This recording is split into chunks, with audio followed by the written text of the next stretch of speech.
Welcome to the 16th Annual F. Scott Fitzgerald Literary Conference. We're thrilled to have you all here.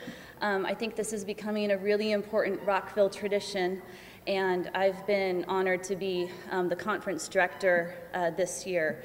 So I hope that you're enjoying the day so far. I know a lot of you just arrived.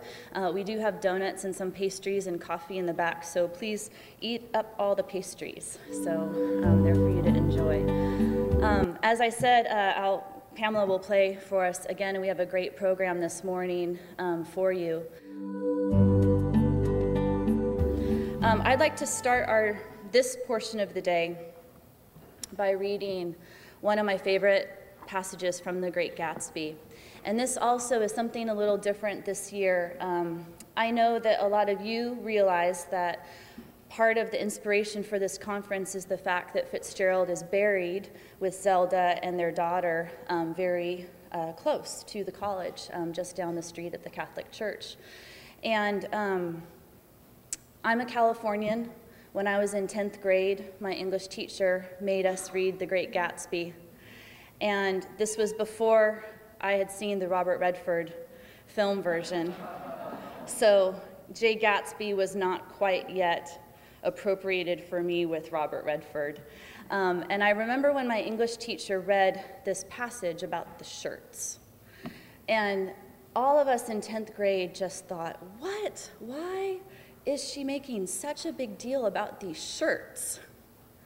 Of course, when you grow up and you get your heart broken and you make choices, then you go back to this passage, and then you realize exactly why she's crying. So I want to start with Fitzgerald's words today. And this is in chapter 5, almost right in the middle of the novel. And remember, this is the first time that they've seen each other for many, many years, and he's taking her through the house. He took out a pile of shirts and began throwing them one by one before us, shirts of sheer linen and thick silk and fine flannel, which lost their folds as they fell and covered the table in many-colored disarray. Remember, Nick Carraway is narrating this. While we admired, he brought more, and the soft, rich heap mounted higher, shirts with stripes and scrolls and plaids and coral and apple green and lavender and faint orange with monograms of Indian blue. Suddenly, with a strained sound, Daisy bent her head into the shirts and began to cry stormily. "They're such beautiful shirts," she sobbed, her voice muffled in the thick folds. "It makes me sad because I've never seen such beautiful shirts before." So I'm going to call up Carolyn Terry, who is the Dean of Humanities here at Montgomery College, and she'll say a few words.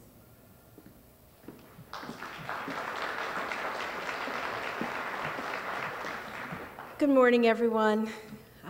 This is our 16th annual F. Scott Fitzgerald Conference at Montgomery College.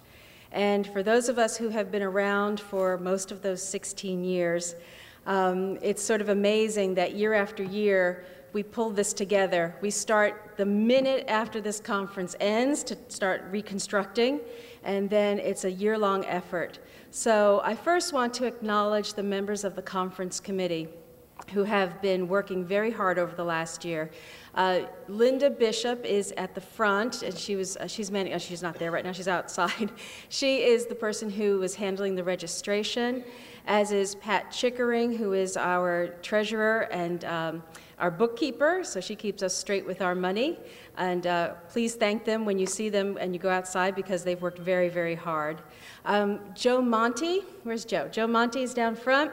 Joe is the vice president of the conference committee this year and has been a member of the planning committee for at least the last 6 or 7 years. And it's always wonderful to see Joe. He's a long-term Montgomery County Public Schools counselor. How many years, Joe? He's in his 54th year as a counselor with MCPS. I think that deserves a round of applause even without. So he is our connection to the public school system, and we really appreciate that. We have our fearless leader, our president, John Mosier, Colonel John Mosier, is unfortunately not here with us today, and this is the first time in these 16 years that John has not made it. So we know he's thinking of us because he definitely has been in touch. And everything that you see today has had John's hands in it, so you'll know that he's with us in spirit anyway. Jackson Breyer I can see him in the back. Jackson has been a member of the conference committee since its inception, and he has done a marvelous job helping us arrange for our honorees every year, particularly this year with Maxine Hong Kingston, who has joined us as well. And then finally, I want to recognize the people from Montgomery College who have given us so much of their help this year. Professor Dawn Downey is somewhere running around, unlocking doors and doing things with the bookstore.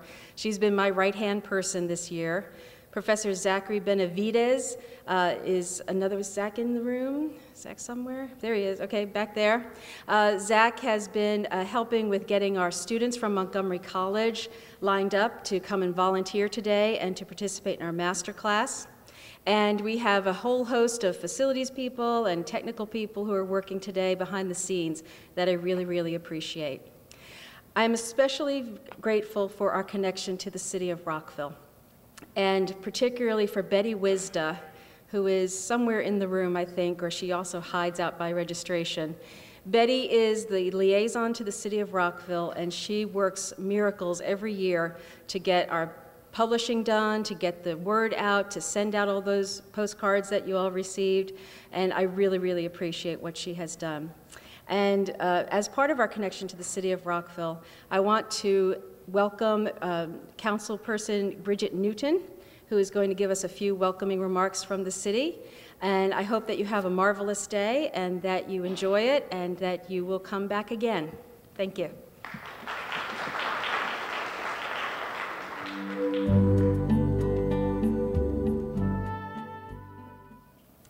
Good morning. I'm Bridget Donnell Newton. I'm a Rockville City Council person, and I bring greetings on behalf of the city of Rockville. I want to welcome you to the 16th annual F. Scott Fitzgerald Literary Conference. The city of Rockville has partnered with Montgomery College and more recently also with the conference committee to put on this conference. My sincere thanks to everyone for your continuing efforts to provide inspiration for and acknowledgement of the power of the written word. I know you will enjoy your day. The workshops, both literary and writing, sound fascinating. I'm sorry I won't be able to stay with you. We have a debate this afternoon. The keynote speaker, Maureen Corrigan, will be speaking about one of my favorite stories, The Great Gatsby, and I too remember being forced to read it and never putting it down since. Congratulations to Maxine Hong Kingston, the 2011 recipient of the F. Scott Fitzgerald Literary Award for Outstanding Achievement in American Literature. My congratulations to you. Thank you all for coming.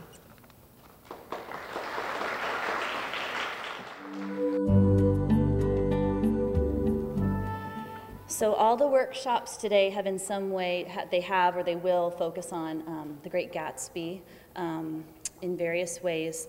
And have you noticed the last time you read the book that music is everywhere in the novel? Aside from Daisy's voice being full of money, things like Jay Gatsby always tapping his foot. And then this passage, when Nick is talking about the dream and the vision, he had thrown himself into it with a creative passion, adding to it all the time, decking it out with every bright feather that drifted his way. No amount of fire or freshness can challenge what a man will store up in his ghostly heart. And then his voice is described. That voice was a deathless song. Fortunately, though, Pamela York is here to not give us a deathless song, but to give us some pleasure through jazz. Do you want to come on up? Okay. So Pamela York is a Canadian-born musician. She's now lived in many different states across the United States, and right now is making her home with her husband and 2 children outside of Houston, Texas, where she has a trio. She has 2 CDs, both are on sale out there. I think a lot of you realize that we have a bookstore back there. Her 2 CDs, Blue York and The Way of Time. And I know one of the songs she'll perform right now is from The Way of Time, and she'll tell you about that. She's going to give us 2 songs. Let's give her a round of applause.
Thank you. And then the second piece I'd like to do for you right now is a composition by the great pianist and composer Fats Waller. And I hope you can hear the humor in his music. We talk about stride piano in my workshop, how pianists in the 20s imitating ragtime began to play the bass and the chords with their left hand, almost like they were a band to themselves, to get a very full and rhythmic sound. And I'm going to play Fats Waller's Ain't Misbehavin'.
hear more from her later.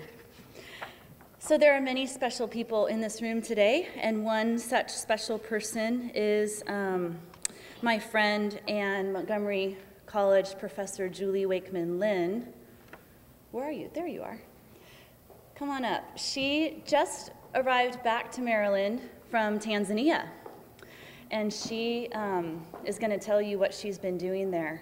But first, I want to read a passage, another passage. One thing I love about conferences like this is I think a lot of you in this room are book lovers. So I am partly wanting to share a book I love with all of you called So Long a Letter by the Senegalese writer Mariam Abba. This is a hard-to-find book. But there's a passage in this novel that reminds me of what you've been doing. And she, of course, has been involved with this conference for many years, but I think this is the first time that the conference has supported anything like this. So she's been working with some orphans in Tanzania, and they've produced a book that she'll tell you about. But let me read this passage. This is an epistolary novel, which means that it's written in the form of a letter, so long a letter. And in this theme of heartbreak with Jay Gatsby, the fictional protagonist has had her heart broken. And she's thinking about the soul and the body and this correlation between the two. And she says, as she's writing her friend, each profession, intellectual or manual, deserves consideration, whether it requires painful physical effort or manual dexterity, wide knowledge, or the patience of an ant. Ours, like that of the doctor, does not allow for any mistake. And I should have said that she's a teacher. You don't joke with life, and life is both body and mind. To warp a soul is as much sacrilege as murder. And what Julie has done is given the opposite of the murder to these girls. She's given life and joy to these girls through the book that she's going to tell you about.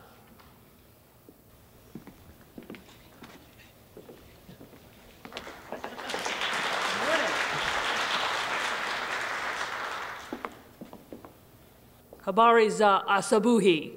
That is in Kiswahili, good morning, how is your day? I am Julie Wakeman Lynn, professor of English on leave in Tanzania. Oh, we're up, excellent.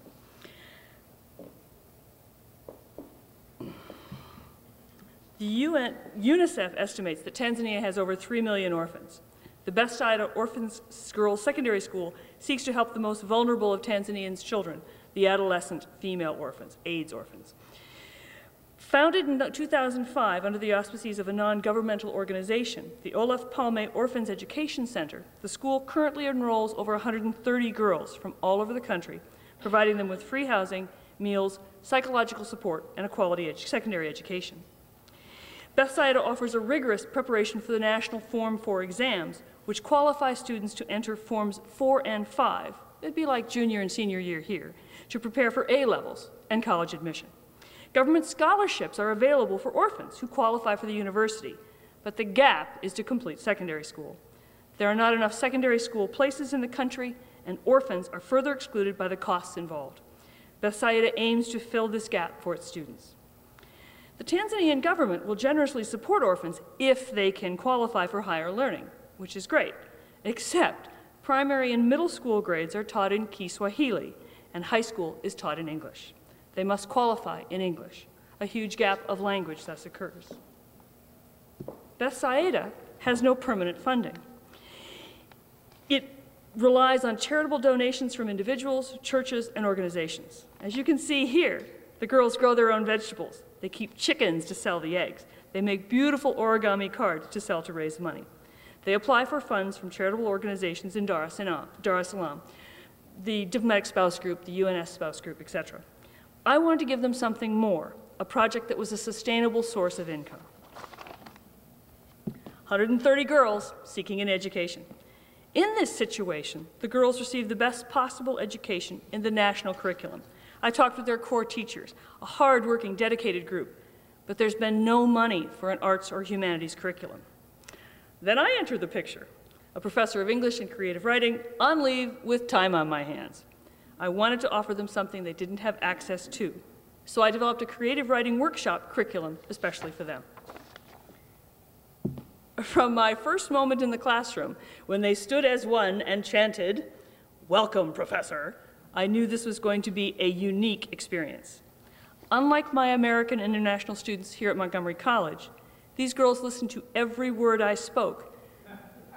Imagine that. But they were too shy to answer my questions. I cajoled them to volunteer their ideas. My outgoing and interactive style and their quiet classroom were not a perfect fit at first. By week 2, I teased them, calling them my quiet doves. The metaphor gave them confidence, or they got used to me, and they started to flock around me after class and giggle, chirping and cooing. Please note the photo on the right, old chalkboard, small desks, no electricity in this classroom, no Xerox machine anywhere available. But they wrote for me, precise longhand in their composition notebooks. I wondered what I was trying to do in this poor school. Then I heard the first of their stories. The trial, with its village wisdom, its optimism, and I knew we had something really special. Of course, I rallied a lot of support. Naima, in the photograph on the left, is typing in the state-of-the-art computer classroom at the International School of Tanganyika, where, of course, all the diplomats' kids and the businessmen's kids go to school. I wiggled an invite to the lab for us to finish our word processing. Over the spring months, around their exam schedule, in the rainy seasons, when the roads become rivers of red mud, we persisted. Out of 30 girls, I selected 13 stories to polish for publication. Other expats argued that the girls didn't know what the purpose of the writing was. But I think because I was listening and encouraging them, they believed. No one had ever asked them to write a story before. No one had ever listened to them since their parents had died. I found a wonderful publisher in Makuki Nayota. They got very excited about the project. And here it is. The girls are graduating Form 4 this month. They're awaiting exam results. Will they qualify for Forms 5 and 6? The school cannot fund them for these last 2 years. Scholarships must be found. If they get through Form 6, then the government Tanzania will support them on their way to college or certification education. This slim volume will help them finish Form 6 and achieve their goals of becoming doctors, accountants, lawyers, and even writers. It's a beautiful edition. Their very first story came to life through magic realism. Another is a fable retold to make us laugh. One is even an emotionally intense recreation of the civil rights movement in the United States. These girls created stories of friendship and the power of self-help through hard work and education. Some stories, like A Street Girl, do not end happily. The student writer resisted a positive outcome even though the plot pointed to it. I believe she was too aware of the real prospect of poverty. The girls went through a multiple-stage writing process of drafting, sharing, revising, and drafting. Over 3 months, they became writers. By the end, I was thrilled that my quiet doves would now defend their ideas, their language, their style. This is the day I brought them their copies. They all cheered and circled around, and then look at the concentration on their faces as they see their words in this book. You will enjoy the humor and be horrified at the abuse experienced by the characters. Their stories, fictional, have a special quality. The syntax and sound of Kiswahili underlies the English words. There is a rhythm, almost a music, in their writing that we, my editorial team, have carefully preserved. Even the use of past progressive and present progressive verbs echoes the lifestyle and the politeness of the Tanzanians I have met and worked with. Here's a couple of tips to help you enjoy the stories. A bajaji is a three-wheeled mini taxi or death trap. Lived in a poor condition is the girls' euphemism for stark poverty with daily hunger and certainly no money for shoes, school fees, or books. They couldn't describe a dead body, even though it is apparent that they have seen them in their young lives.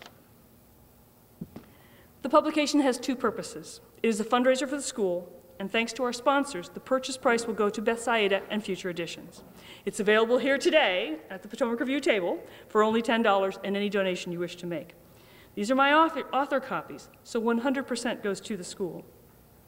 Thank you for your support through buying a copy. Thank you to Carol and Terry and my good friend Erica for inviting me here today. The real purpose of this book is to give the girls a voice. As my friend Lucy Duddy observed, this book will make the girls think that they count, and what they have to say about anything is important to someone, like me and you. Enjoy. Thank you very much.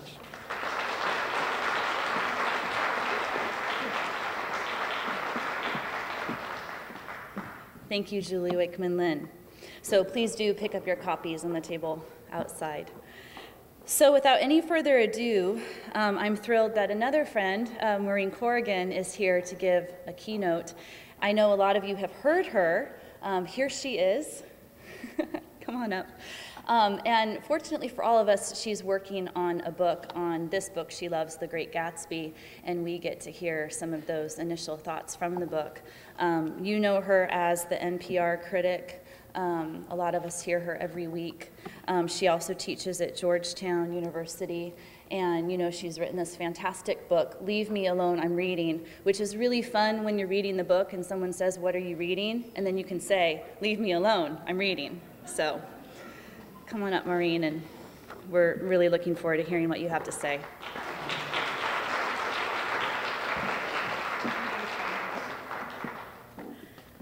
Thank you, Erica. And it's such an honor to be speaking today at the F. Scott Fitzgerald Literary Conference. Already this morning, listening to Pamela York play and explain the tunes from the jazz age, I feel like I was transported back into the 20s. I just did a piece for Fresh Air this week about Jack Finney, the great pulp writer who gave us Invasion of the Body Snatchers, as well as Time and Again, which is such a great time travel novel. And I thought about the main character in Time and Again, the way he travels back into the New York of the 19th century is by immersing himself in the culture of the 1880s. And I thought, maybe if I could listen to Pamela York play long enough, I could actually get back there with Scott and Zelda. It is also such an honor to be speaking at the same conference as Maxine Hong Kingston, who I've read for years and taught for years. And in fact, my women's autobiography class is about to tackle Woman Warrior next week. So this is a thrill. When I looked at the program that Erica had posted online for the conference, and I saw the title of my talk, I said, did I give her that? You know, why I like The Great Gatsby? I'm not sure that I gave her that. And I realized, of course, that what happened was that Erica had said to me probably months ago, what is the title of your talk? And as usual, I kind of looked at the email and then said, I'll have to think about this, and months went by. And she very wisely gave it a title herself. And I thought, well, I probably would have inflicted a more academic title on you, something with a couple of colons at least. But she got to the heart of it. Why I like The Great Gatsby, why you like The Great Gatsby, why America likes The Great Gatsby, why so many of us, and I do include myself, do think it's the greatest American novel that we've got. So that is really what I want to talk to you about today. It really is the greatest, even though I didn't think so when I had to read it in high school. I couldn't identify with Nick. He was too bland. I certainly couldn't identify with the enigmatic Gatsby, nor could I connect with Golden Girl Daisy, who looked way too much like one of the mean girls in the cafeteria, with her blonde hair and her air of knowingness. I thought at that time in high school that The Great Gatsby was a boring novel about rich people. Flash forward 40 years to last Thanksgiving Eve. It's shortly after midnight. I'm 55 years old, an English professor at Georgetown, an NPR book critic. Despite all those fancy credentials, I'm standing on a long line with my husband, Rich, in the crummy Greyhound bus terminal on 42nd Street in New York City. We're waiting to board a bus that will get us back to Washington, D.C., where we live, around 5 a.m. just in time to take a short nap and pick up the pre-ordered traditional turkey feast for 6 for the oddly assorted pilgrims that are going to gather at our house later that day. Our 2 mothers in their 90s, our 12-year-old daughter, a friend, and 2 dogs. Rich and I had taken the Greyhound bus up from Washington 16 hours earlier. Ordinarily, with this tight a schedule, we would have availed ourselves of the middle-class option of Amtrak or one of those newer luxury buses. But Greyhound was the only thing moving that still had seats left by the time we knew we had to make a round trip up to New York and back in less than 24 hours on the 2 worst travel days of the year. Why the urgency? We did it for love. We had lucked into 2 tickets for the sold-out run of Gats at Joseph Papp's Public Theater. Gats, in case you don't know about it, was the sensation of the 2010 theater season in New York, a marathon production in which The Great Gatsby, in its entirety, was read out loud and simultaneously acted by the Elevator Repair Service Theater Company. We had to see it. After all, it was The Great Gatsby.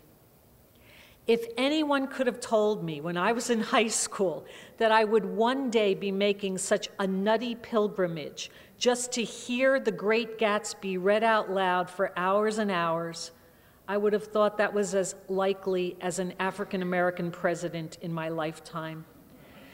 Even more jaw-dropping would have been the revelation that the adult me would voluntarily reread Gatsby upwards of 50 times, teach it to generations of college students, and travel around the country enthusing about it to gatherings of curious readers. Converts are always more fervent in their worship, of course, than those brought up in their faith. What happened to me, a former high school idiot, is exactly what happened throughout America, broadly speaking, beginning in the 1940s. Like me, those mid-century critics and readers gave Gatsby a second chance and were just blown away by the power of the novel. That power emanates not only from Gatsby's unearthly language, but by the authority with which it nails who we want to be as Americans. Not who we are, who we want to be. It's that wanting that suffuses Gatsby, making it the great American novel. When young readers first make their forced shuffle into Gatsby in high school, they spend so much time preparing for standard test prompts on the symbol of the green light that the larger point of the novel gets lost. It's not the green light, stupid. It's the reaching for it, right? That's the crucial all-American symbol of the novel. Because it's been such a mainstay for over half a century on high school reading lists across the land, The Great Gatsby is probably the most important American novel most people think they've read, but really haven't. Because of the worldwide familiarity with at least its title, the novel seems all too much with us. The name Gatsby lends a touch of class to restaurants, condo developments. There's one on Rockville Pike called the Fitz. Computer games, custom tailoring stores, those gorgeous shirts that Erica was talking about, right? Beauty salons. Kate Spade has a handbag that replicates the cover, the original cover of The Great Gatsby. And hot tubs, which are really in poor taste when you think about how Gatsby dies, right? Gatsby moving rubber is the name of the most popular Japanese hair wax product for men. The baby name site, Nameberry, reports that Gatsby is gaining traction as both a boy's and a girl's name that has, quote, a lot of energy and a great pedigree. Riffs on Fitzgerald's title are legion. When the Scottish musician Jerry Rafferty died earlier this year of liver disease brought on by drink and general dietary excess, He was dubbed by his estranged brother as the Great Gatsby. A California vineyard runs a wine tasting and book discussion series called The Grape Gatsby, The Grape Gatsby. The variations are seemingly endless, burying the novel under puns and all manner of consumer dreck. Then there are the higher cultural spin-offs, the 3 movies. A 4th is in the works, as you probably know, a 3D effort. The Washington Ballet does the Great Gatsby Ballet that's about to appear at the Kennedy Center once again in November. An opera, the stage plays, including the aforementioned hybrid of staged reading and play that I saw, Gats. Countless modern novels have helped themselves to the Great Gatsby as a template for their own stories. Ross MacDonald's great detective fiction novel, Black Money, Caitlin Macy's The Fundamentals of Play, Joseph O'Neill's Netherland, and most recently and most explicitly, Tom Carson's Daisy Buchanan's Daughter. Enough already. Gatsby is overexposed, mined out, right? But excavate that old paperback copy of The Great Gatsby that you have and read it again, as we all have in this room, I'm sure. For those of us who've done just that, the novel has become, in Fitzgerald's own iridescent words, something commensurate with man's capacity to wonder. First, though, you have to wise up a little. You have to get older. You have to become more vulnerable, both to the sadness of everyday life and to its loveliness. Nick, our narrator, certainly has to wise up a little. It takes him 2 years before he can tell Gatsby's story in any coherent way. And still you know that, like the ancient mariner in Coleridge's poem, Nick will spend his life thinking about Gatsby and the implications of his story. I see all the time what happens to people who have the experience of rereading Gatsby after putting it away even for a year or two, like Nick, after their initial encounter. It becomes a better novel. My grad student teaching assistant, who is a hip, budding gender and sexual theory person, coolly assured our freshman literature class earlier this semester. Another older student of mine came into my office earlier this year and said, "It's the Sistine Chapel of American literature in 180 pages. He's a history major who likes to stop by my office to talk about books. Those students and scores of others didn't start out thinking Gatsby was great. They grew into the novel, more alert to its layers of meaning. In recent years, I've had the pleasure of barnstorming libraries and bookstores and civic halls around America to give lectures on Gatsby for the Big Read program sponsored by the National Endowment for the Humanities, which is how Erica and I met. The Big Read is part literary idealism, part showbiz razzmatazz. It's a program, I think, straight out of the New Deal, a federally funded effort to jumpstart the nationwide reading or rereading of canonical American novels like To Kill a Mockingbird, Fahrenheit 451, The Maltese Falcon, Their Eyes Were Watching God, and of course, The Great Gatsby. In most of the towns and cities I visited, the weeks preceding my talk were filled with spirit-raising events like Roaring Twenties balls and screening of the, I think, awful 1974 Robert Redford, Mia Farrow film of the novel. The Blue Bonnet regional branch of the East Baton Rouge Parish Library even sponsored a blue tarp duct tape fashion show in which local teenagers researched books on flapper fashions and made and modeled outfits made out of blue tarp and duct tape from the 1920s. The event kind of combined an homage to Gatsby and a nod to the devastation of Hurricane Katrina when blue tarp and duct tape were everywhere. I missed out on that celebration, but I did get to play Peoria, where a local resident exhumed an ancestor's beautiful flapper dresses with matching swallowtail coats and displayed them at my Big Read lecture at the local restaurant. Sure, extraneous nonsense abounded, and so did Tom Buchanan-type remarks. Why wasn't Daisy taking care of her daughter instead of running around with Gatsby? One resident of Peoria asked. Why doesn't Gatsby just wise up and move on? That was a familiar note that was sounded. I mean, we wonder about that. I would never claim that The Great Gatsby or any other novel is the universal antidote to literary tone deafness or ennui. But the one comment about Gatsby that I heard over and over again on that pilgrimage across country was, it's a lot better than I remembered it. It sure is. It sure is. Amen. Right? It's a lot better than most of us remember it from high school. The Great Gatsby is the shortest of our contenders for the great American novel, and I think it's the most ungainly dark horse for that title. It's the only undisputed great book that Fitzgerald, who, as you know, died at the age of 44, ever lived long enough to write. As the distinguished literary critic Morris Dickstein has written, the novel violates the first commandment of all writing programs, namely, show, don't tell. He's right. Almost every page of the book is about telling. Almost nothing happens in the present time of Gatsby except remembering. Anytime you try to tell someone who hasn't read it what The Great Gatsby is about, the novel vanishes. It becomes almost a novel about nothing.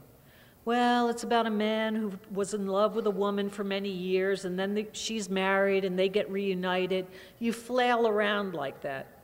You fall back finally on the truth, that maybe it's not so much the plot of Gatsby that makes it great, but the way it's told, that incredible language again. Good luck selling any novel to the uninitiated on the strength of its language. If you think you can, you've really left the Greyhound bus terminal of ordinary American reality, and you've departed off into the precious, the esoteric. Like a classic film noir, which it resembles in plot. Think about those 3 violent deaths, the technique, the voiceover of Nick's narration. Gatsby has a faded feel to it, which makes it un-American. We like to think of our great American novels as being full of possibility, endless potential. When you've got that faded feel and everything is being remembered, possibilities are foreclosed. All the tragedies that transpire have already happened. The end is preordained. On the face of it, then, Gatsby is hardly the kind of novel anyone would pick to represent America, the can-do country brimming with optimism.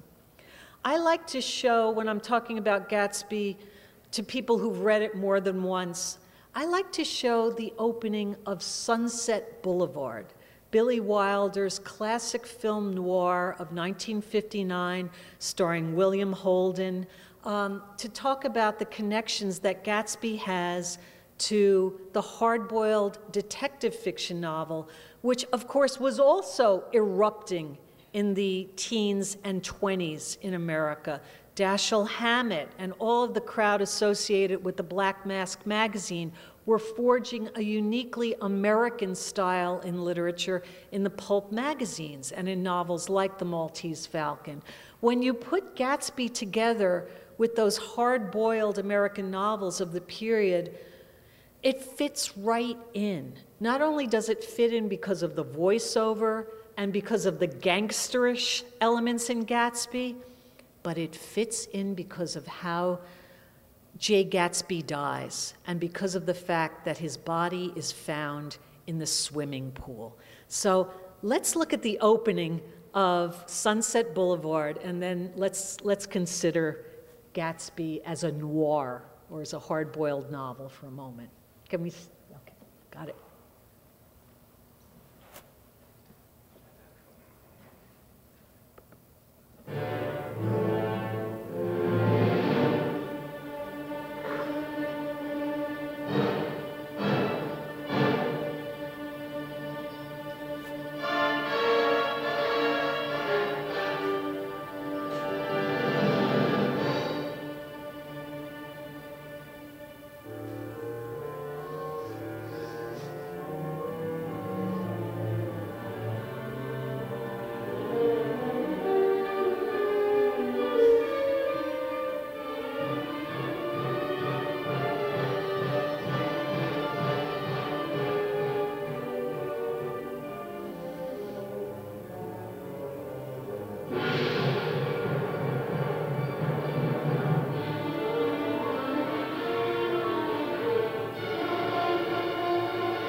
addition to the children. You can get it over your radio, see it on television. It has an old-time stars involved, one of the biggest. But before you hear it all distorted and blown out of proportion, before those Hollywood columnists get their hands on it, maybe you'd like to hear the facts, the whole truth. If so, you've come to the right part. You see, the body of a young man was found floating in the pool of her mansion, with 2 shots in his back and 1 in his stomach. Nobody important really. Just a movie writer with a couple of B pictures to his credit. The poor dope. He always wanted a fool. But in the end, he got himself a fool. Only the price turned out to be a little high. Okay. Okay, great. And the problem with showing that clip is we all want to watch the rest of the movie immediately, and you'll have to do that tonight. Some classic characteristics of film noir and the hard-boiled, the voiceover, like I said, and oftentimes the voiceover is a dead man talking to you. Think of DOA, if you've seen that classic movie. The person who's telling you the story is dead already. Nick, of course, is still with us physically, but the best part of his life is over. He's always going to be fastened on the past, looking backward on the past, at that time with Gatsby. So he's telling us the story. The cars that you see in Sunset Boulevard are a staple of the hard-boiled, the noir, these stories that talk about the dark underside of the American dream. By the way, anytime in film noir or hard-boiled detective fiction, when you get a woman in the driver's seat, it's always bad news. Think of Double Indemnity, for those of you who've seen that movie. A woman in the driver's seat is bad news, as it is in The Great Gatsby, right? When Daisy takes the wheel, death follows. But most importantly, that image that Billy Wilder gives us and that F. Scott Fitzgerald gives us of death by drowning. I know Gatsby has a bullet in his head, but it's the fact that he's in the swimming pool that's crucial. American literature is haunted by these images of death by drowning, literally or figuratively. One great critic of American culture and literature, Greil Marcus, wrote in his fabulous book, Mystery Train, which is about American music, but he was writing about American literature at this point. He said, so many of the characters in our American stories chase their dreams to the edge of the Pacific, only to be conned one more time. Gatsby chases his dreams to the edge of the Atlantic, only to be conned, in a sense, one more time by Daisy, by Tom, by those careless people who make a mess and leave other people to clean up after them. And what happens when you chase your dream to the edge of the ocean, as Gatsby does, as he's reaching out for that green light? Well, when he's reaching out, he's over Long Island Sound, he falls in. He falls in, he drowns, as do so many of our great American heroes. They drown in that attempt to reach out for something. So it's a funny kind of novel to be embraced as our great American novel, because it doesn't really privilege the yearning, the possibility, and yet it does. I mean, that's what I love about Gatsby. The lights go out, the party ends. My students always want to give Fitzgerald the gift of being some kind of seer and knowing that the Great Depression was right on our doorsteps, and I have to remind them of when the novel was written. But the novel does seem to have that uncanny ability to look ahead to when the lights go out and the national party ends in the 1920s and the Depression is ushered in. But you have that sense that it's all over in this novel by the end of the novel. In fact, Nick tells us it's all over on the very last pages of the novel. By the dawn of the 20th century, the country and its promises seem to be used up. If a reader new to Gatsby just heard a summary of those aspects of the novel, he or she would be justified in thinking that it was written not by a young Midwesterner, but by some French person, one of those gloomy existentialists, I think, right? And yet this is the novel that I and the NEA and educators across the land believe is essential reading for Americans. Why? Why? As I said, one big reason is the novel has it both ways. The promise of America may be illusory, but isn't it magnificent nonetheless? Gatsby may be dead at the end of the novel, but isn't he, even in death, the most vital character in his world? Next to him, everybody else seems limited, corrupt, lacking in courage, even zombified. Think Tom, Daisy, Nick, Jordan, Wilson, to name a few of the principals. The Great Gatsby is frequently misremembered and still doggedly read in high school as, above all else, a tragic love story, sort of a Romeo and Juliet with roadsters. And certainly the novel is a veritable screwball tragedy of frustrated longing. Everybody in the novel is reaching for something or somebody they can't have. Nick is reaching for Gatsby, who's dead. Gatsby, of course, is reaching for Daisy. Myrtle is reaching for Tom. Wilson is reaching for Myrtle. These sad human desires, however, are earthbound expressions of a longing for something greater that can never be grasped. You hear that longing most explicitly, of course, on the final pages of Gatsby. And indeed, I heard it on Thanksgiving Eve in the closing moments of Gats, when the audience in the public theater that night, and all of us were fatigued by this marathon night of the theater, 9 hours of The Great Gatsby.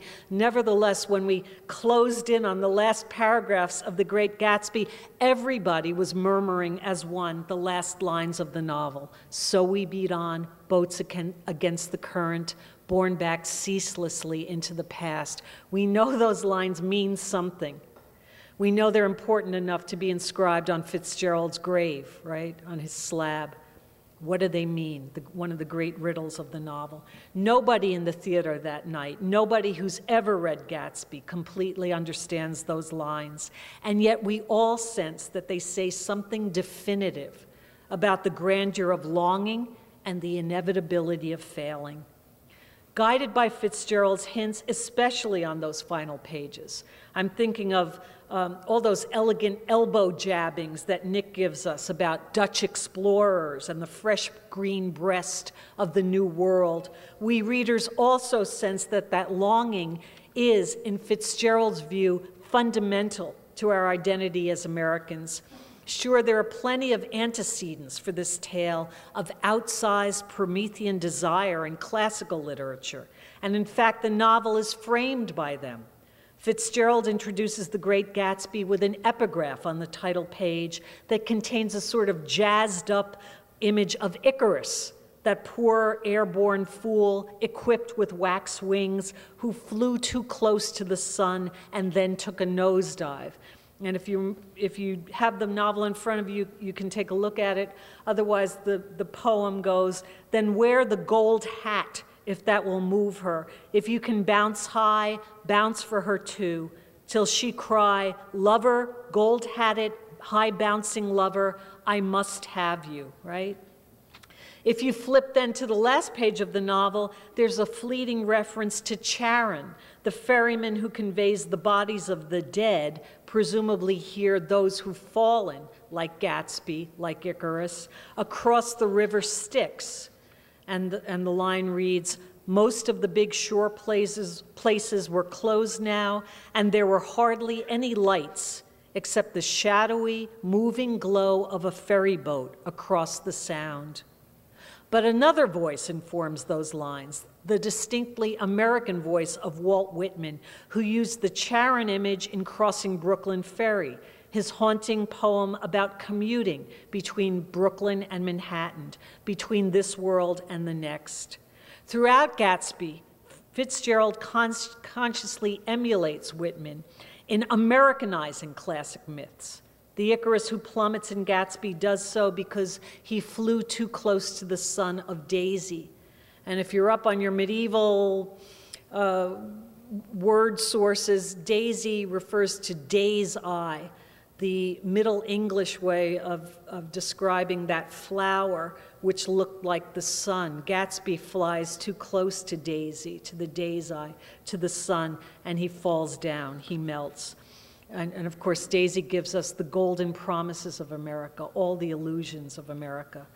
Tragic as Gatsby's fall is, the wonder of the novel is that to the bitter end, it also affirms the idea of America, the majestic beauty of trying to soar. George Wilson, denizen of the Valley of the Ashes, is by contrast relatively content with his lot in life, at least at the beginning of the novel, before he finds out about his wife Myrtle's cheating. He might not have much, and what he does have is covered in dust, but he's a simple man who doesn't pine for more. I know a lot of people these days who are like George. They take yoga, they practice living in the moment. You know, we try to practice being content, right? Gatsby is a whole different kind of creature. Rather than Oprah-esque gratitude journals, he comes of age scribbling feverish, Ben Franklin-like self-improvement lists. Gatsby makes it, and nothing symbolizes his arrival in American society more than that shiny golden roadster he rides around in, a four-wheeled affirmation of the American dream of self-transformation. That dream is undermined by the bleak end of the novel, and yet it's not. Of course, the novel is circular. Nick's opening remarks are written after Gatsby's death. Gatsby may die, but his story is resurrected, and with it, the most freighted gesture in all of American literature. Jay Gatsby, the first time Nick sees him, stretching out his hands to the elusive green light at the end of Daisy's dock. Yeah, we're back to that image again. The literary image that beyond Hester Prynne's A, or Ahab's white whale, or Tom Sawyer's raft, or Holden Caulfield's hunting cap says something elemental about America. Gatsby's gesture, always yearning, always falling short, always trying to do better, affirms something that we as Americans want to believe about ourselves, despite all the ways the novel also tells us that it's ludicrous to hope for too much, self-destructive to run faster, stretch out our arms farther. I think of all those people who were rushing in the Greyhound bus terminal that night almost a year ago, knocking themselves out, riding on that creaky, humid bus for hours. Deep down, they know that Thanksgiving dinner is probably going to disappoint, and yet they climb aboard. If The Great Gatsby is the great American novel, it's got to be democratic. It's got to have something worthwhile to say to all those folks in the Greyhound bus terminal, as well as the eager beavers who showed up at the Big Read events, as well as to all of us. The novel has to be inexhaustible enough in its possibilities to touch both the egghead theater crowd at GATS, as well as us, as well as all those high school kids who feel superior to it even before they've read it. I think Gatsby is miraculous enough to do all that and more. I better think that, because I've spent a significant part of my own life reading it and rereading it. I never tire of it. I always find something new in each rereading, often with the help of my students, and I still don't know what it all really means. And there, it's filled all three of my criteria for a great book. The last point is the most important. A masterpiece always leaves the reader somewhat in the dark, like Jay Gatsby, stretching out his or her hands towards something. Lesser novels just hand meaning over or let it dwindle. Like its 1920s contemporary, The Maltese Falcon, our first great American mystery, the story of Jay Gatsby, however, moves not from darkness to illumination, but rather from darkness to an appreciation of just how vast and consequential that darkness is. With a great book, you know that there's something out there, but you can't ever quite grab it. And that's why I like The Great Gatsby, and that's why I suspect many of you like The Great Gatsby too. thank you, and I think there's time for questions. I don't know, maybe a little bit of time. Thanks a lot.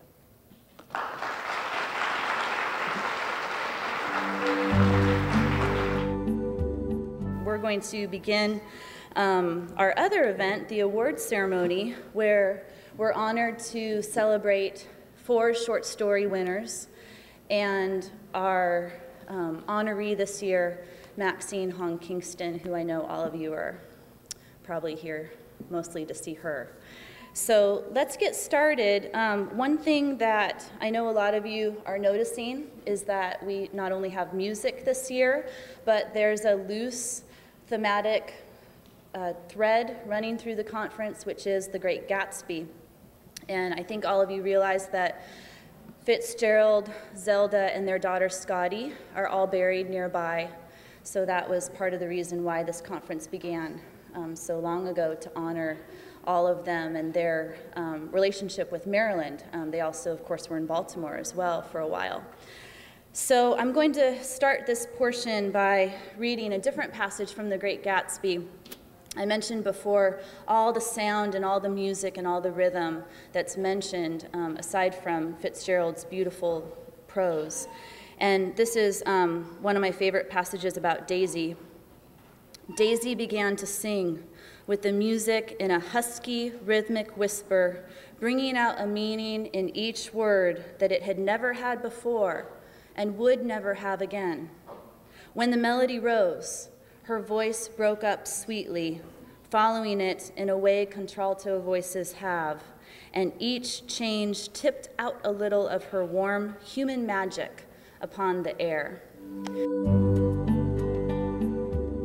I'd also again like to acknowledge that this conference only happens because of the partnership between the city of Rockville and Montgomery College. So I want to especially acknowledge Judy Ackerman, who is here as well. Judy, did you want to come say a few words? Okay, great. Judy is the vice president and provost for this campus, Rockville campus of Montgomery College.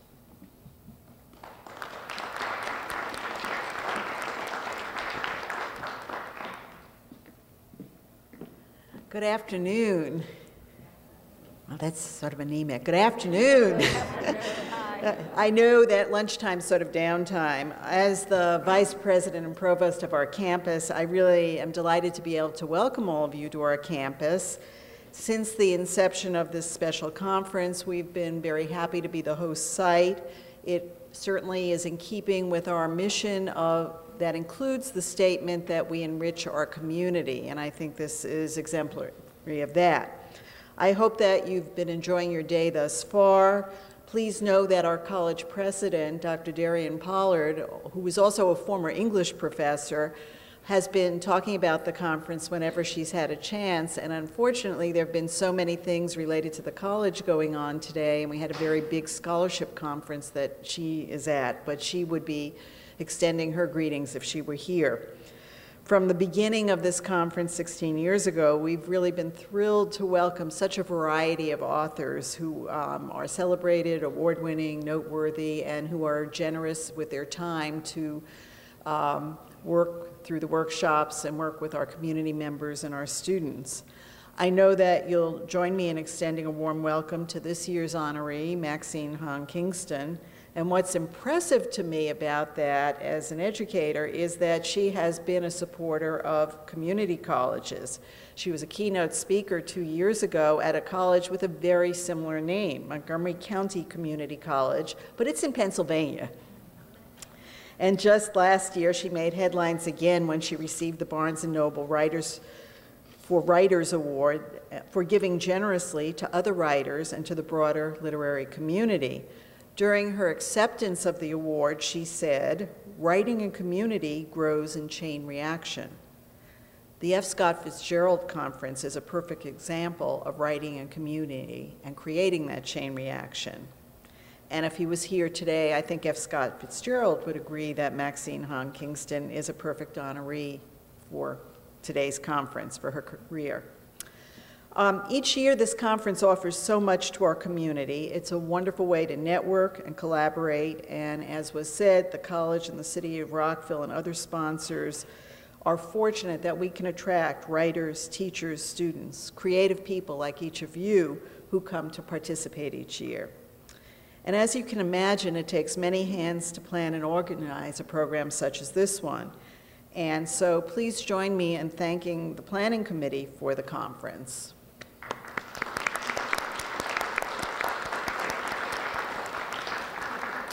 And I would like to especially recognize two people who work here at the college, Carolyn Terry, the Instructional Dean for the Humanities here at the Rockville campus, for her exceptional efforts as she interfaces between the college and the conference. So thank you, Carolyn. You've been a hard worker. And I'm glad that you're getting to sit down for a couple of minutes.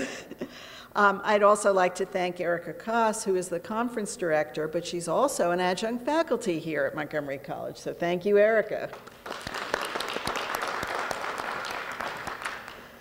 Welcome again to each of you, and I know we're all looking forward to the afternoon's events. Thank you.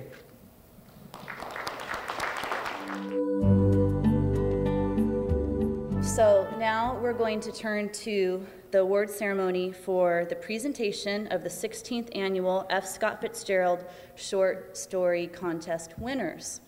And I know some of you are used to having both the adult competition and the high school contest. This year we are only awarding prizes for the adults. So we're very fortunate that Richard Peabody is here, and he was one of our workshop leaders this morning. He was the final judge for these short stories, and he's going to talk about that a little bit. His bio is in the program, and all of us know and thank him for all of the tireless, lifelong effort that he's done for the Washington, D.C. thriving literary community. He's the co-editor of Gargoyle magazine, which has been going on for, what, 35 years?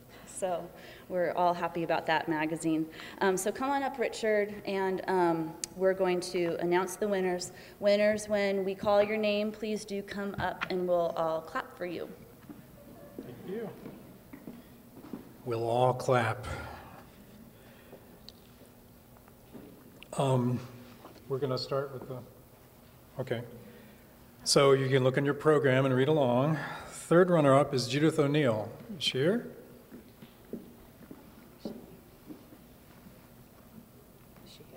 Is she here? Is Judith here? Oh, here she comes. Coming the wrong way.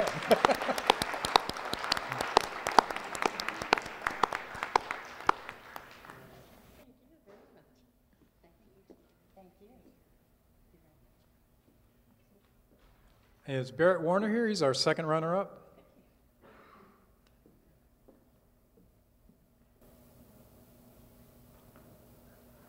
Yeah. Barrett.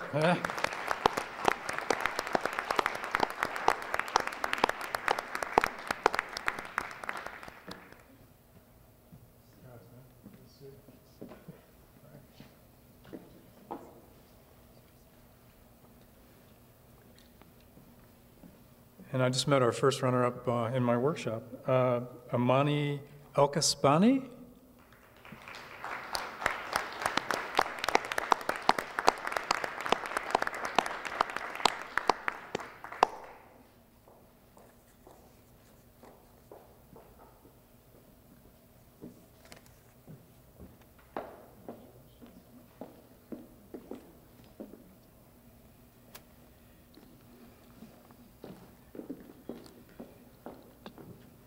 And before the winner comes up, I have to say a few words about why I picked this story. And the story's in your program, if you haven't seen it yet. What I liked about this story and the reason it won was it's all about forgiveness, morality, and dysfunctional families. But in this case, in Bogota, Colombia.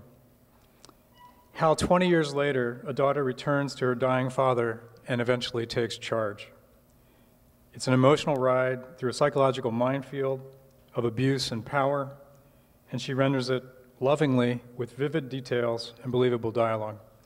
And our winner is Tracy Dowling.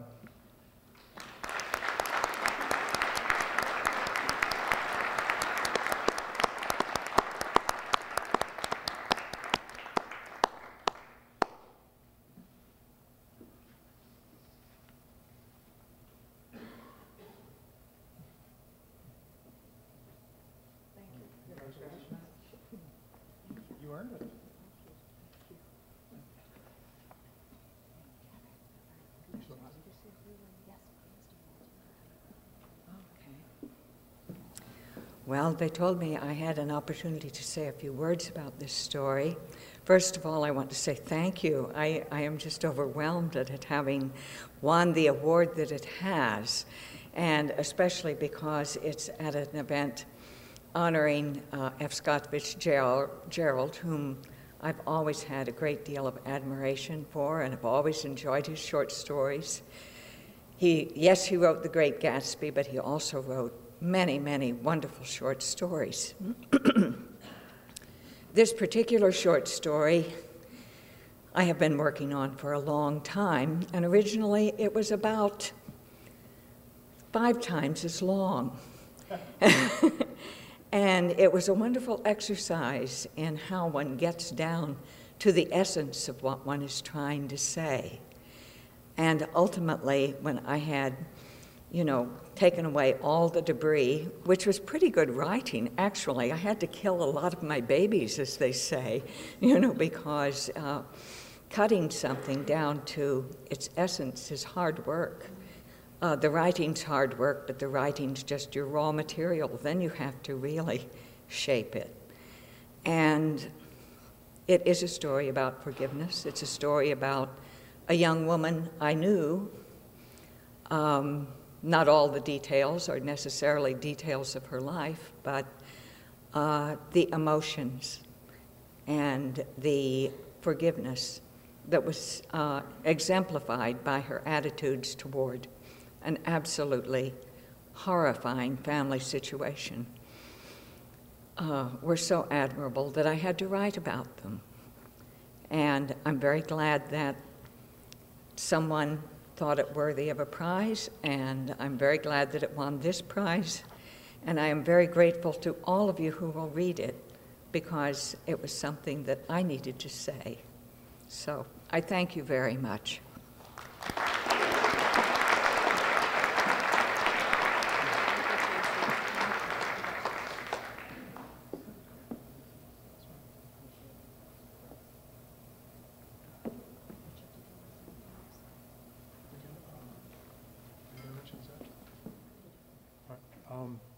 We didn't thank Zach and the staff of Potomac Review who screened all the stories before they handed the rest to me.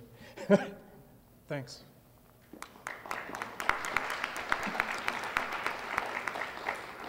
So it's a really important tradition of the conference, and as Tracy aptly mentioned, Fitzgerald, of course, wrote many, many short stories. Bernice Bobs Her Hair is the one that always sort of sticks in my mind, but he made most of his money, right, Jackson, on the short stories. So, all right. Well, without any further ado, it's time to finally honor Maxine Hong Kingston. To start us off, Susan Shreve, would you please come? And Susan Richard Shreve is going to give the introduction for Maxine. Susan has won numerous awards and is the founder of the MFA degree at George Mason University, has written many, many novels, and we're really honored to have her here today.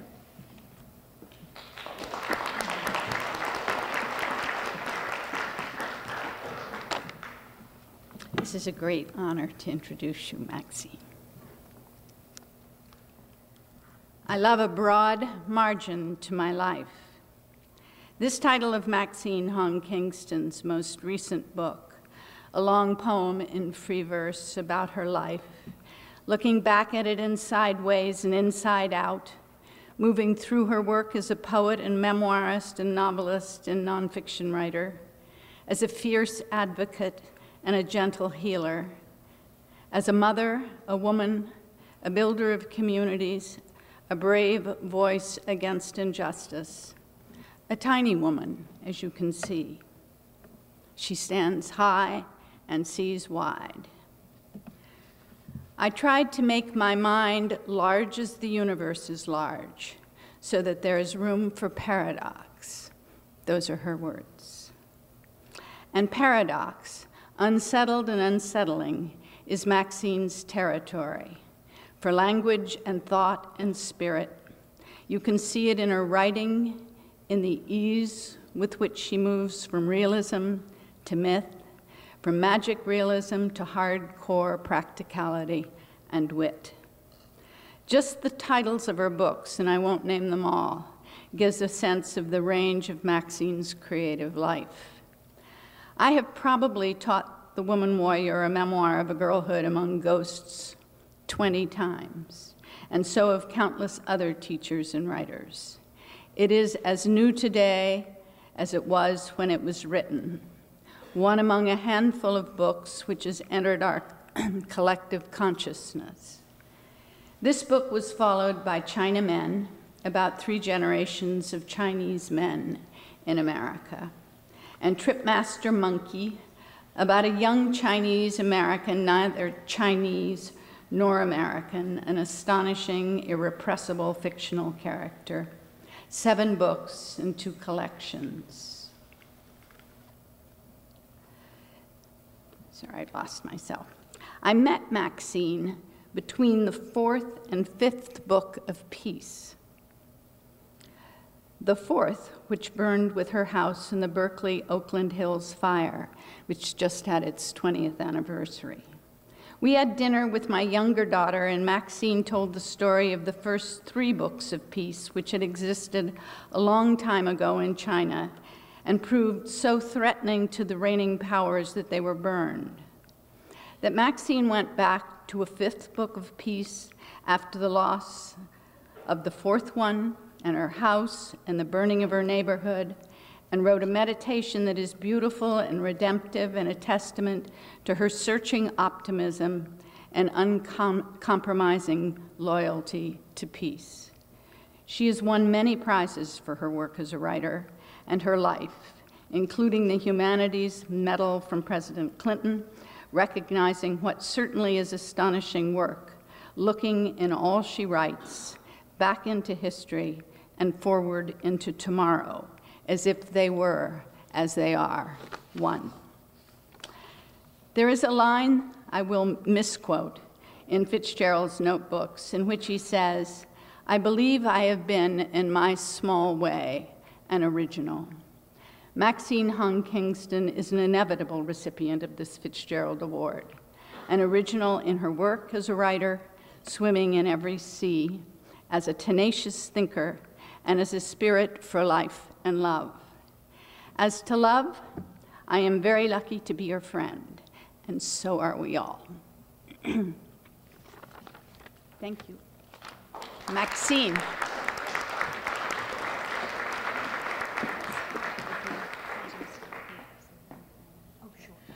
So Maxine, would you come join us? And I think you're all mic'd up, right?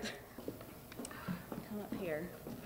All right, so this is the, let's go this way. All right, so we have this plaque here that we're giving you. Let me read it so everyone knows what we're saying, okay? This is from the F. Scott Fitzgerald Literary Conference, City of Rockville, Montgomery College. It says, having once found the intensity of art, nothing else that can happen in life can ever again seem as important as the creative process. That's F. Scott Fitzgerald's words. And we're presenting this to you, the 16th Annual Award for Outstanding Achievement in American Literature to Maxine Hong Kingston on October 22nd, 2001, here at Montgomery College. Thank you.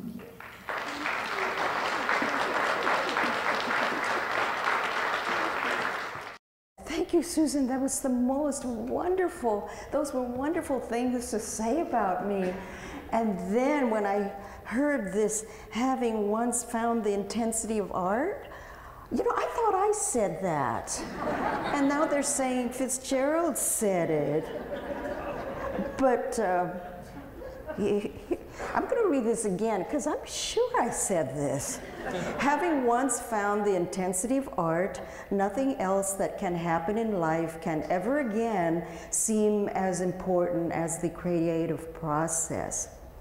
I do remember saying it in a sort of a different way, like nothing bad can ever happen to a writer.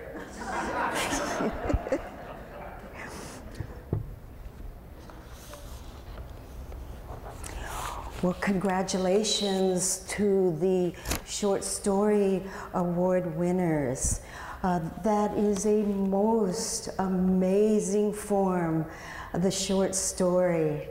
And I see the short story as a long prose poem. And so that's what you've written, a long prose poem. On the occasion of being honored with the F. Scott Fitzgerald Award, I began to think about and recognize my connection to F. Scott Fitzgerald. I first read him when I was a teenager, and I discovered him for myself. And it was just going to the Stockton Public Library and wanting to read all of it and getting away from the children's section into the adult section and reading everything. And I came across Fitzgerald and loved his writing. I was dazzled by his writing. I identified with his characters and especially with the narrators. And I knew I wanted to write just like that. And it was, reading Fitzgerald, I could see that I could write anything. I could write my feelings, and they were so similar to his feelings. And wow, I feel like that, and he found the words for it. And I could write moods, and I could just write atmospheres. And what really amazed me was I thought, I don't have to have a plot.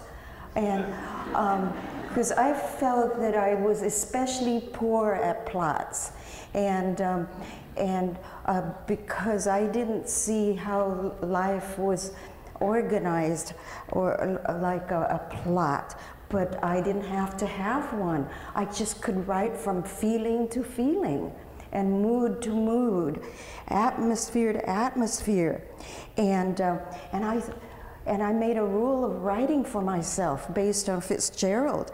It said, and it was that I can say anything I want, and it could be even the smallest thought or idea, and all I had to do was give it a beautiful style, and I got it.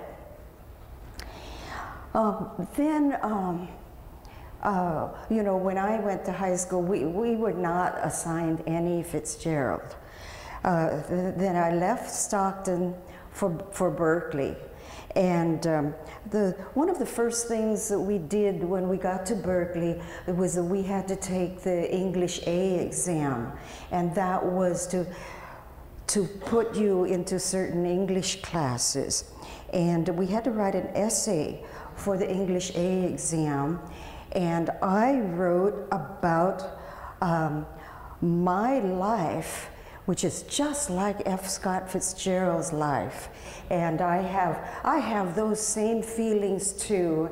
And I am,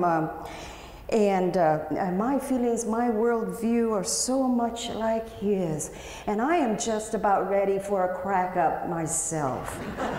And I passed that English A exam, and I just got into the best classes. So I have kept those rules and thoughts about that Fitzgerald had taught me in his writing to this day. And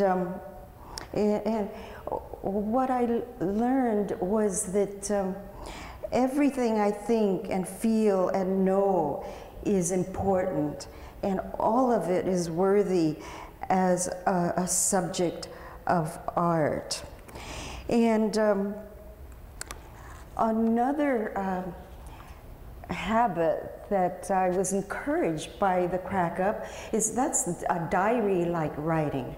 And and of course I had my diary too going, and now I think, oh, what a wonderful form that is. It's not just a childish form. It's something that honors what I do every day. That anything I do every day, no matter how mundane, can be a subject for my writing. It's a gift from the universe for what I can write about. Okay, now, I just talked about my college life, but I want to go back to when I was younger and the beginning of my, not writing, but the beginning of my poetry.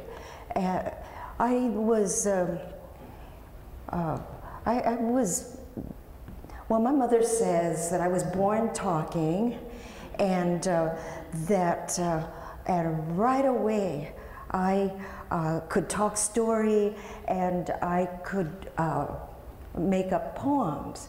And what she would open the upstairs window, and we'd wait for my grandfathers to come. I had two grandfathers, and they were third grandfather and fourth grandfather, which means that they were my grandfather's brothers.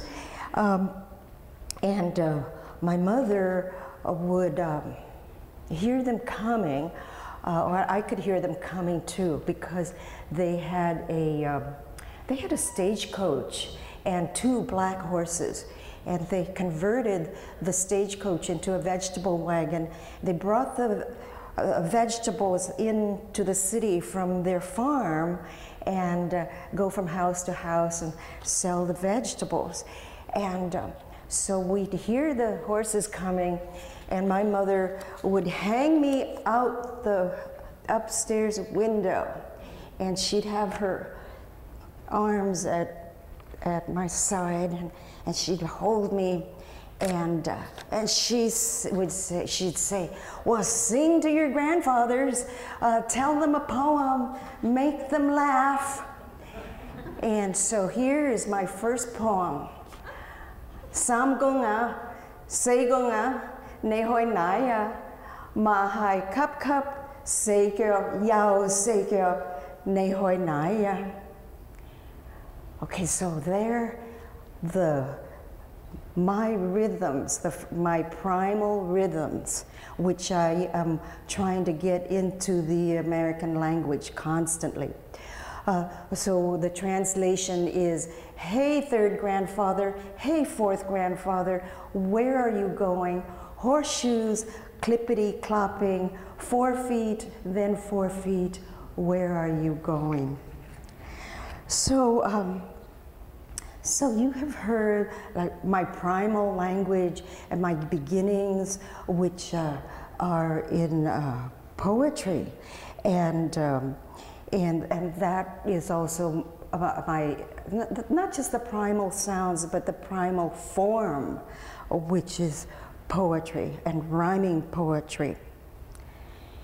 Okay, then maybe 5, 6, 7 years after that, I learned to write, and then that was, such a breakthrough, because when I got the alphabet, then I could write anything. You can even write Chinese, because you just sound it out phonetically, and there you have it. But writing, learning to write was when I began the stories in English. And so then decades followed in which it was just one big prose novel after another. And I left poetry behind because it just seemed too short, inadequate for the big stories that I wanted to say. But as I wrote the prose, I could see that prose can be lyric too, and prose can be bardic too. And so now, in my elderhood, I now want to return to my beginnings, which is to write in verse form and return to the poetry of my childhood. And so then comes I Love a Broad Margin to My Life, which is a 230-page poem. And here I combine the diary form and the childhood form of poetry. And again, reminding myself that I do not need big themes. I do not need the plots. I can free myself from plot and write whatever happens any day. You know, as I get older, I see that every day, every moment that I'm still alive is so precious. And every day is a gift, but not only to myself, but a gift to my writing. So what if I could write a poem that was about every day that happens to me? Okay, so I'm going to begin with the beginning of I Love a Broad Margin to My Life.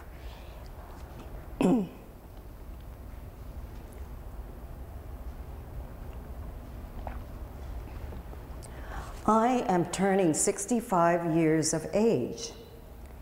In 2 weeks, I will be 65 years old. I can accumulate time and lose time. I sit here writing in the dark, can't see to change these penciled words. Just like my mother alone bent over her writing, just like my father bent over his writing, alone, but for me watching. She got out of bed, wrapped herself in a blanket, and wrote down the strange sounds Father, who was dead, was intoning to her. He was reading aloud calligraphy that he'd written, carved with ink brush on his tombstone. She wasn't writing in answer. She wasn't writing a letter. Who was she writing to? Nobody. This well-deep outpouring is not for anything. Yet we have to put into exact words what we are given to see, hear, know. Mother's eyesight blurred. She saw trash as flowers.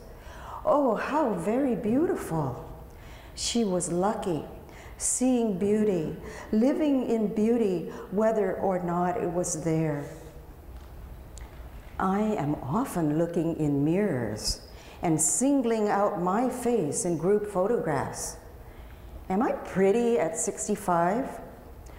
What does old look like?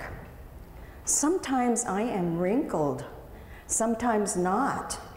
So much depends upon lighting. A camera crew shot pictures of me. One of 5 most influential people over 60 in the East Bay. I am homely. I am old. I look like a tortoise in a curly white wig. I am stretching head and neck toward the light. Such effort to lift the head, to open the eyes. Black, shiny, lashless eyes. Talking mouth. I must utter you something. My wrists are crossed in my lap. Wrinkles run up the left forearm. It's my right shoulder that hurts. Rollerblading accident. Does the pain show? Does my hiding it? I should have spoken up. Don't take my picture. Not in that glare. One side of my neck and one cheek are gone in black shadow. Nobody looks good in hard focus. high contrast, black sweater and skirt, white hair, white sofa, white curtains, my colors and my house, but rearranged. The crew had pushed the reds and blues and greens aside. The photographer, a young woman, said, "Great, great." From within my body, I can't sense that crease on my left cheek. I have to win compliments. "You are beautiful, so cute, such a kind face, chocolate chip." A student I taught long ago called me chocolate chip. And only yesterday, a lifelong friend told Earl, my husband, he's lucky. He's got me, the chocolate chip. They mean, I think, my round face and brown bead eyes. I keep count. I mind that I be good looking. I don't want to look like grandmother. Paw. Her likeness is the mask of tragedy. An ape weeps when another ape weeps. She is ancestress. She is prayed to. She sits, the queen, center of the family in China, center of the family portrait. My mother in it too, generations of in-laws around her. All is black and white, but for a dot of jade green at Paw's ears, and a curve of jade green at her wrist. Lotus lily feet show from the hem of her gown. She wanted to be a beauty. She lived to be 100. My mother lived to be 100. 103, she said. Chinese lie about their age, making themselves older. Or maybe she was 97 when the lady official from Social Security visited her. As the government visits everyone who claims a 100th birthday. Mama showed off. She pedaled her exercise bike, hammer curled hot pink barbells, suddenly stopped. What if Social Security won't believe she's a century old? Here's a way for calculating age. Subtract from her age of death my age now. 100 minus 65 equals 35. I am 35 years to go. Lately, I've been writing a book a decade. I have time to write 3 more books. Jane Austen wrote 6 books. I've written 6 books. Hers are 6 big ones. Mine, 4 big ones and 2 small ones. I take refuge in numbers. I waste my time with Sudoku. Day dawns, I am greedy, helpless to begin 6-star difficulty Sudoku. Sun goes down, I'm still stuck for that square that will let the numbers fly into place. What good am I getting out of this? I'm not stopping time. Nothing to show for my expenditures, pure nothing. 8 days before my birthday, I went to John Mulligan's funeral. He was 10 years younger than me. He died without finishing his book, Am I America? Am I a America? I have a superstition that as long as I, any writer, have things to write, I keep living.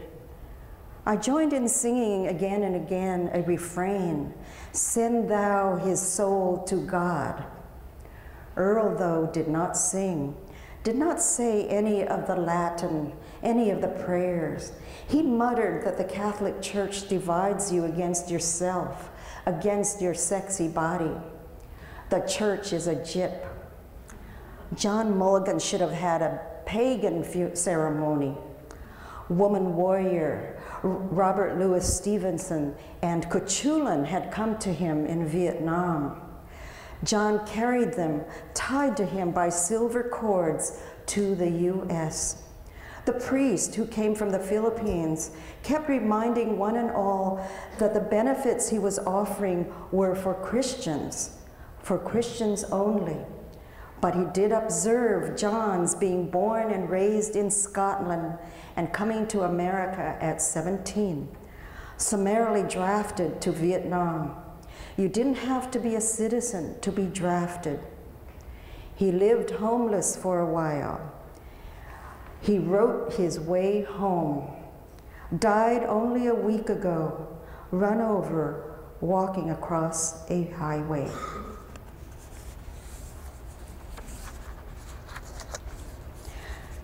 The war count as of today, almost 6,000 killed in Iraq, GIs, not counting Afghanis, Iraqis, civilians, mercenaries, children, babies, journalists.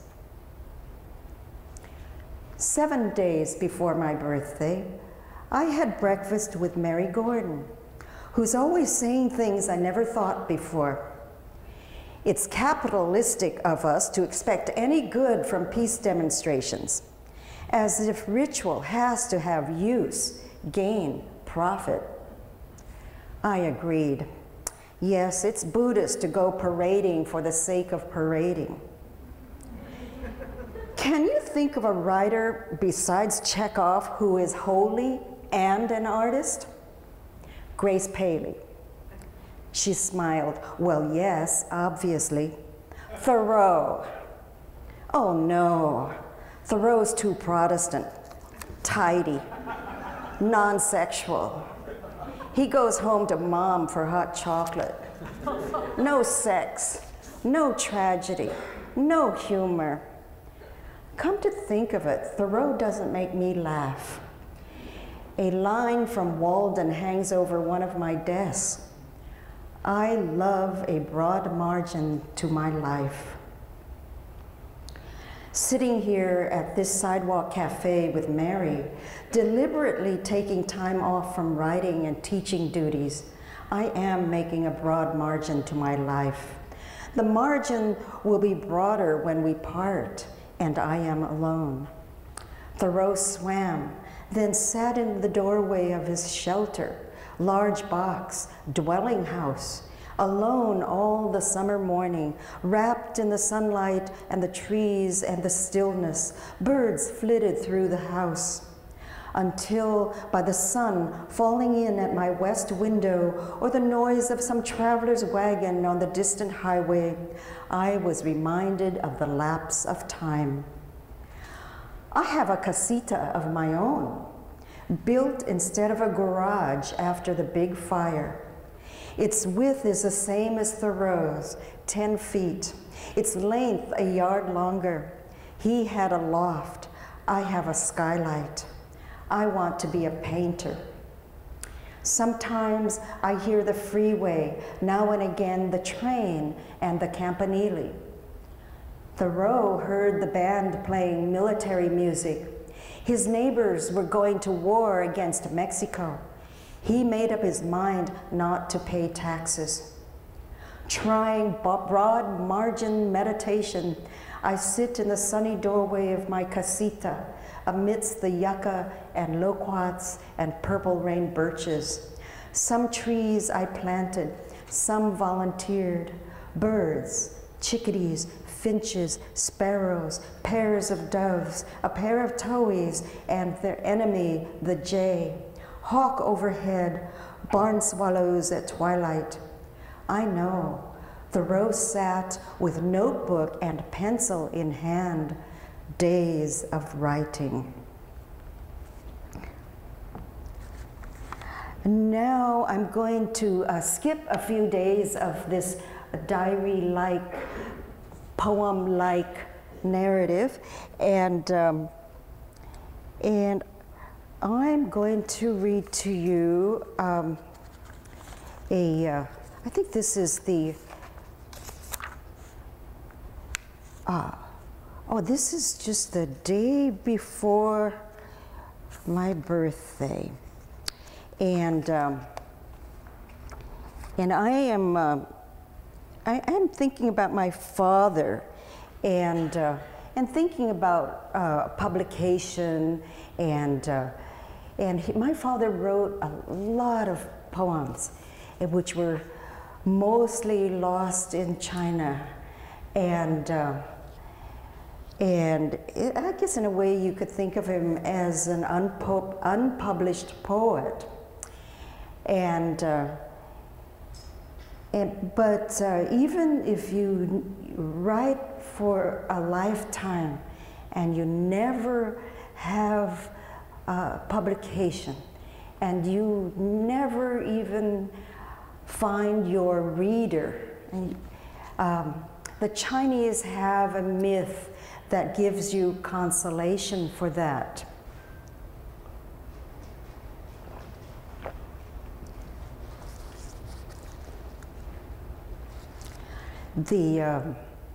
I'll just say it here. The true poet crosses eternal distances. Perfect reader, come, though 1,000 years from now. Poem can also reach reader born 1,000 years before the poem, wished it into being. Li Bai and Du Fu, lucky sea turtles, found each other within their lifetimes. Oh, the hopes of Chinese time and Chinese poets. You don't have to be a poet. You live in the turning and returning cosmos this way. An act of love I do this morning. An act of love I do this morning saves a life on a far future battlefield. And the surprising love I feel that saves my life comes from a person whose soul, somehow corresponding with my soul, doing me a good deed 1,000 years ago. Okay, so what I'm saying is that don't be in despair that some little action that you do now has no effect, because you don't know. It will, some act of peace you do now will save, maybe stop a war 1,000 years from now. And your poem will be read by somebody 1,000 years later. Okay, now I'm going to skip ahead to another day that I was writing.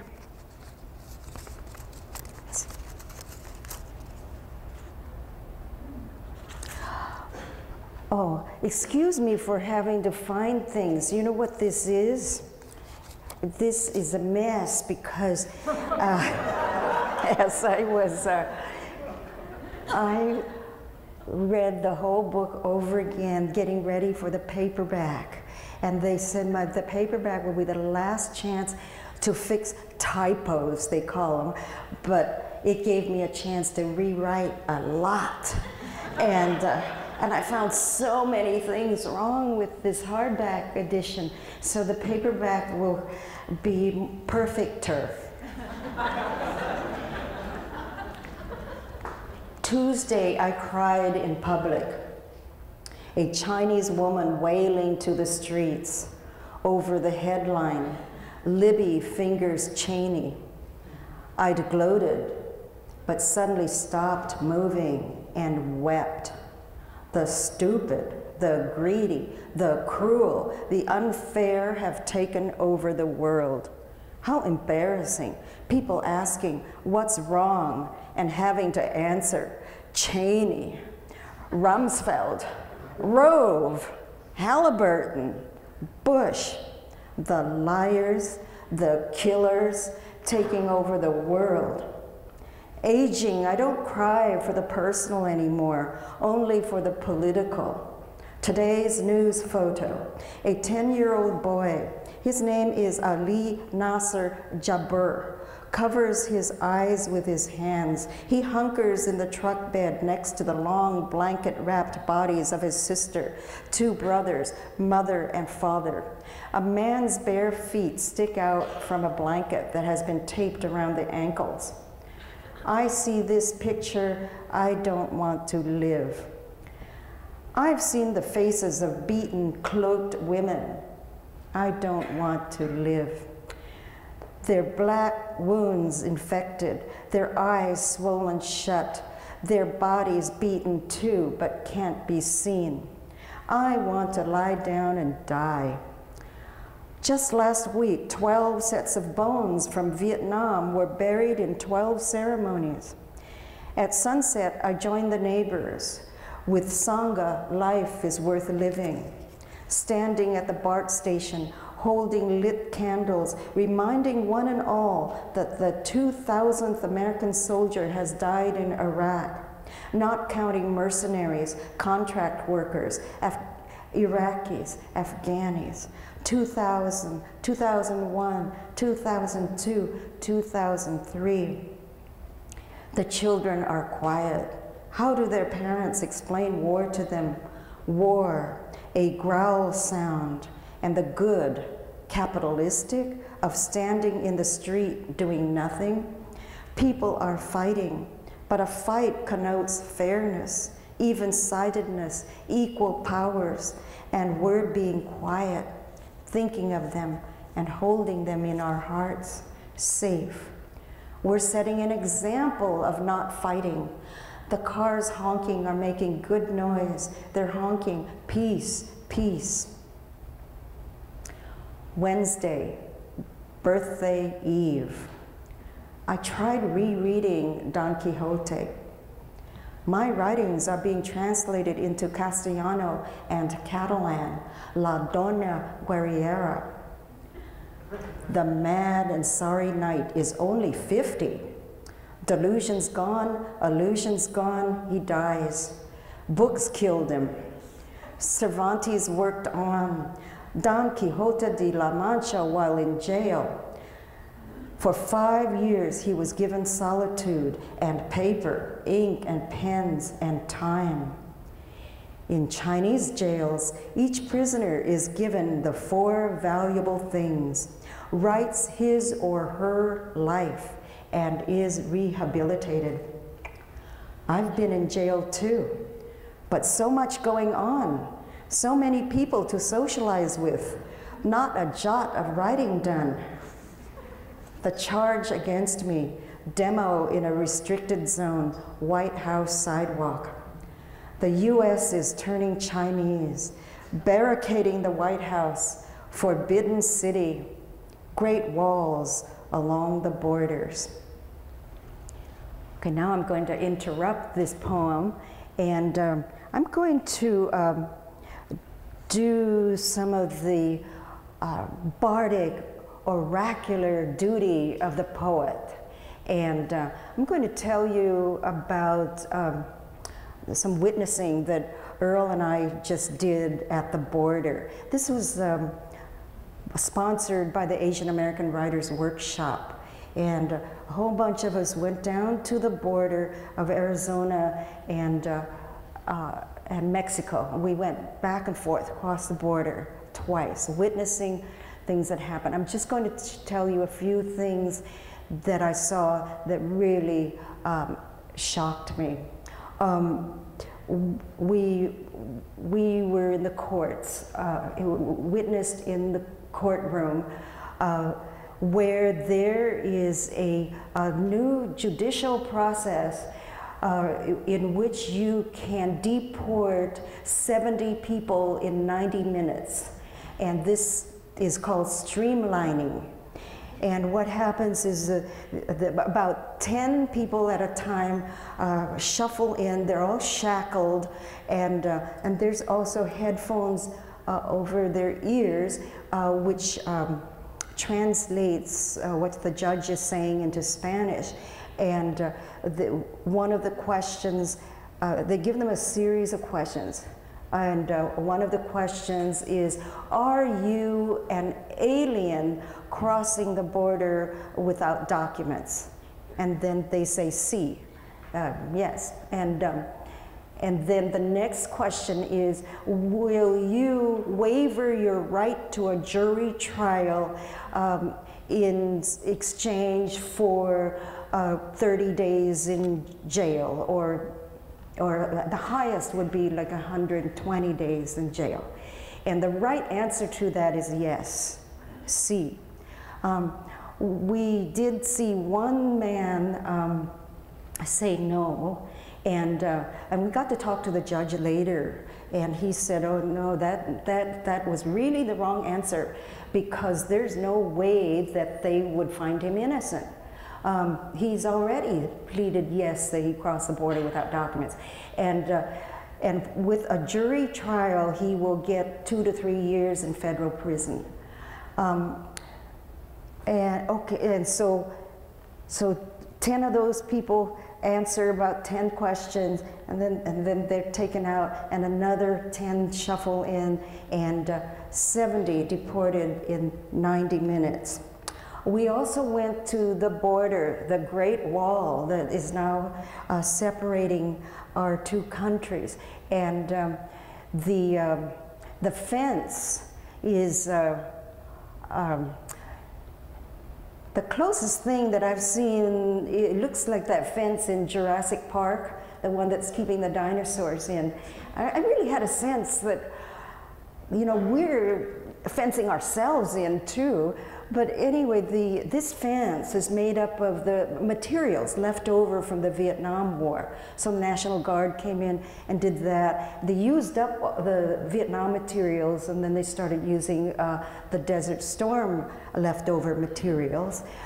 There are openings in the fence, and these openings are at the worst part of the desert, so that you know, the weather and the animals can just kill the people as they cross over from the worst part of the desert. But even those parts of the fence are, they have drones going over them. And there are plans, or there's talk about arming those drones. Another thing that really surprised me, getting on the bus, going back to Tucson, we were stopped 3 times in about 40 minutes by checkpoints. And now I hear that there's 70 to 100 checkpoints in our country where we better have our papers when they get on the bus. This is the Homeland Security Border Patrol. Okay, so you know, this really does fit with what I'm reading, because remember Thoreau said that he heard the sounds of the music. He could hear the sounds of my neighbors going to war against Mexico. And so that war is still reverberating to this day. And when Thoreau talks about broad margins to his life, another way of thinking of margins is borders. Okay, so there came a part of this book where I did begin to suspect that diary writing is a juvenile kind of form, and I don't know, I got to get out of the, I want to, also diary writing, I could go on forever. You know, it takes me about 3 days to write one day, and this isn't going to work. And so I need a more condensed form. I had to do something else with time and space. I started, and then I thought about the Chinese scrolls. And scrolls depict a journey, and you see characters going through along rivers or going through mountains, and so I thought, okay, I could make this long poem like a long scroll, and I also I want to make a journey, and I want to go back to old China, and I want to follow what Chairman Mao said. You know, he ordered everybody into the countryside, because when you go to the countryside, you're really going to learn something. I'm going to find out, well, what am I supposed to learn? And also, big cities are the same everywhere. But if you went to some village in the middle of nowhere, you have a chance of finding something that's thousands of years old, something rare, maybe unique to this village. I'm going to, or find something that's unchanging. I made a map of China before setting off on this journey, and I'm going to read you this map.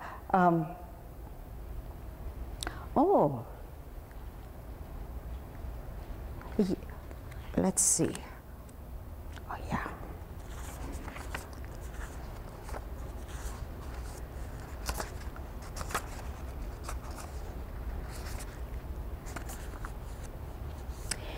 This is a map that all of us have of China. Maps of China were made for me by Columbus and Kafka. The most beautiful thing that Columbus had ever seen was the land, gardens, wholly bright green. He walked among the trees, which grew 5 kinds of leaves and fruit branching from one trunk. The greatest wonder in the New World, he said, was diversity. A man alone in a canoe rowed by. He was bringing bread from island to island. Kafka heard from an unknown boatman that a great wall will be built to box in the center, which is itself a series of box mazes, all contained within the endless outside wall. Villages, cities, even further maze. The ruler of the center has a message for us. He whispers it into the messenger's ear, has it whispered back, nods, then dies. To get to us, the way goes from innermost courts up to mountains of staircases and stiles over walls, downstairs and more stairs to an outer palace, onward to the next outer palace, the next, more courts, more stairs, more mazy palaces. Years and years go by, and I am traveling the other way, inward to the center. Must not tire, must not grow old and want to die. After years and miles of travel and worry, keeping west, keeping south, I come to a home-like village in Vietnam. All the land from the Yangtze River to Quang Tri had been Nam Viet, Nan Yu. The Hong Bang kings ruled for 2,621 years. I was on a boat in the Pearl River Delta. My mother in a boat going the other way, hiding under a pile of oranges, escaping from the Japanese, catching the big ship to meet my father in America. And the next thing I knew, I was in the Red River Delta.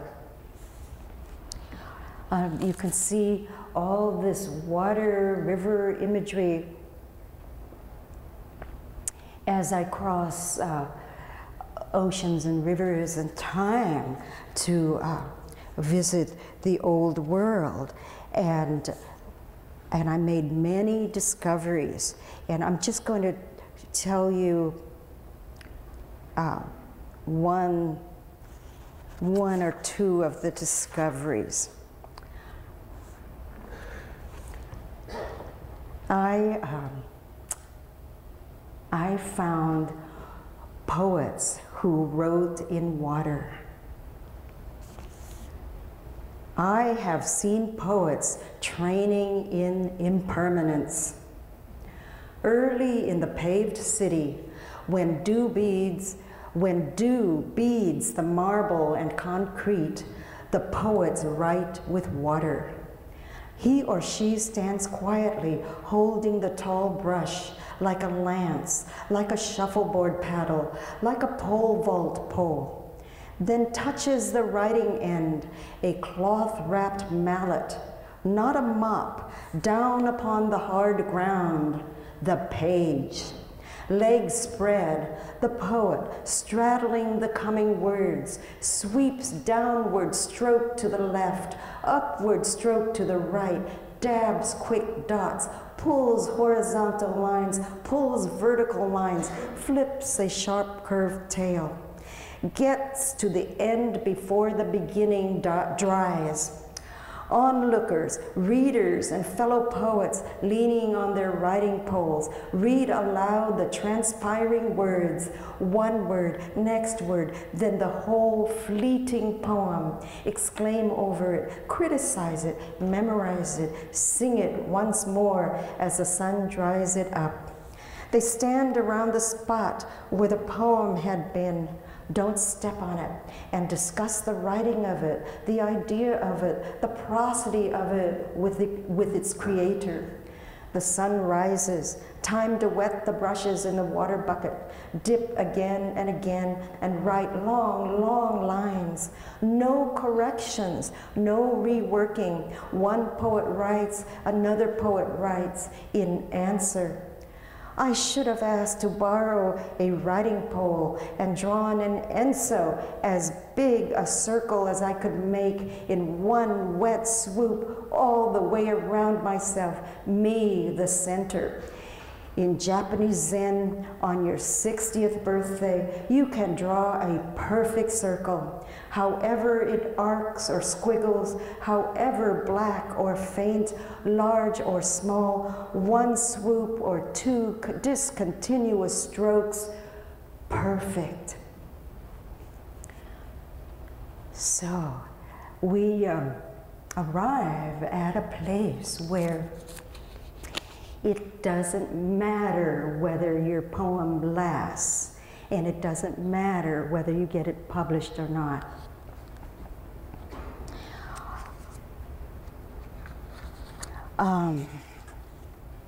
Another discovery I made, I found out how Fa Mulan died. And I am not going to tell you how, because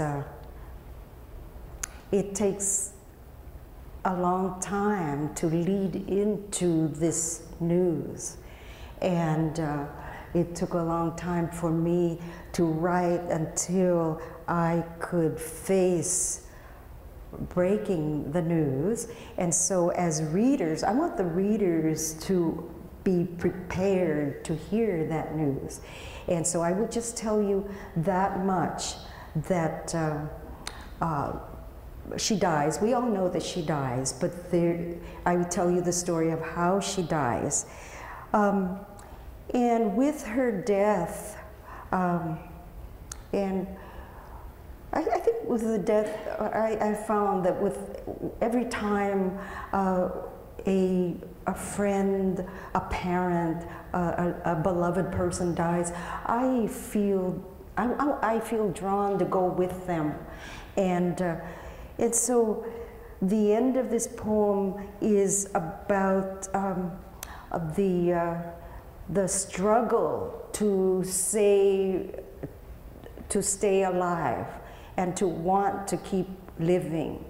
You know, you heard at the beginning, every time I heard something horrible on the news, oh, I just want to die.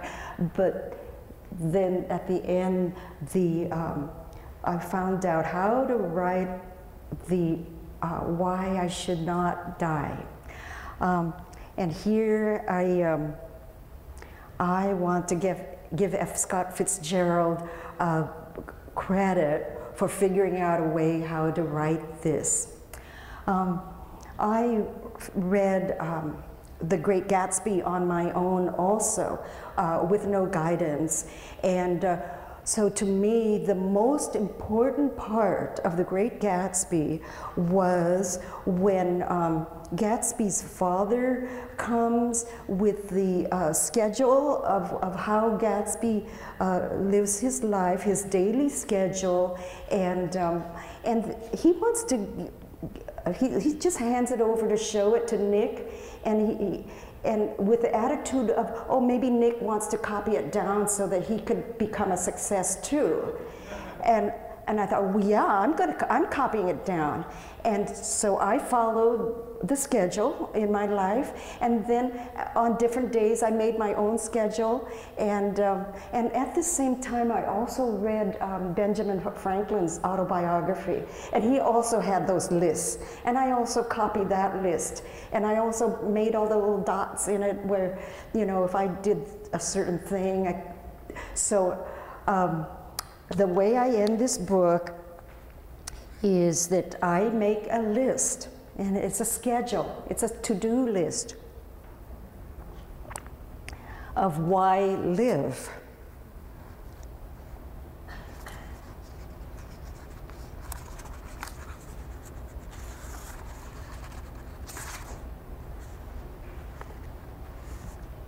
Why not give up on life? Why continue to live? I make up reasons why live on. 1, kill myself, and I set a bad example to children and everyone who knows me. 2, I will die deliberately, as Thoreau lived deliberately. I live non-violently, so I shall not kill myself by hanging or sword. If up to me, I'll die by helium and be awake during the transition, like a Tibetan who dies with eyes open.